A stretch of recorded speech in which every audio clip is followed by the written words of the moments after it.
एक गांव में एक महान ज्योतिषी रहता था। जब यह बात एक राजा को पता चली तो राजा ने उस ज्योतिषी को अपने दरबार में बुलाया और बोला, ज्योतिष्य, तुम मेरे बारे में कुछ बताओ।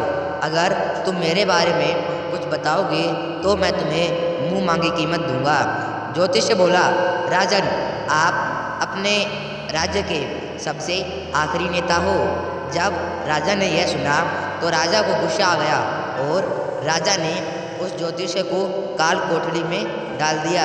फिर जो उसका बेटा था, जब यह बात उसके बेटे को पता चली तो उसका बेटा भी ज्योतिष्य था।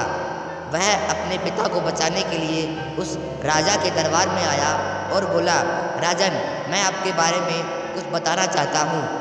वह राजा बोला, बताओ, क्या बताना चाहते हो। उस ज्योतिषी का बेटा बोला, राजन, आप अपने राज्य के सबसे लंबे शासक रहोगे। जब राजा ने यह बात सुनी तो राजा प्रसन्न हो गया और राजा बोला, मांगो, क्या मांगना चाहते हो। वह ज्योतिष का बेटा बोला, राजन, आप मेरे पिता को छोड़ दें। लेकिन जब यह बात राजा के मंत्री ने सुनी तो वह बोला, दोनों ही बाप और बेटे एक ही बात राजा को बताकर चले गए, पर राजा को बात समझ नहीं आई।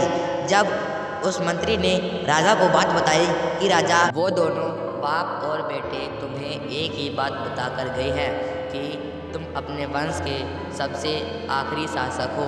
तुम्हारे बाद कोई राजा नहीं बनेगा, तुम्हारी कोई संतान नहीं होगी।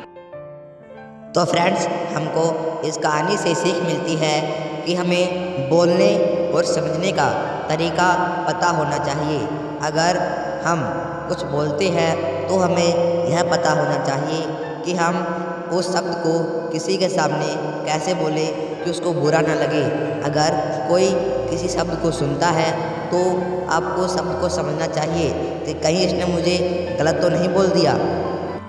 जिस तरह राजा नहीं समझ पाया लेकिन उसके मंत्री ने समझ लिया, आपको ऐसा ही बनना है। राजा की तरह नहीं, मंत्री की तरह बनना है।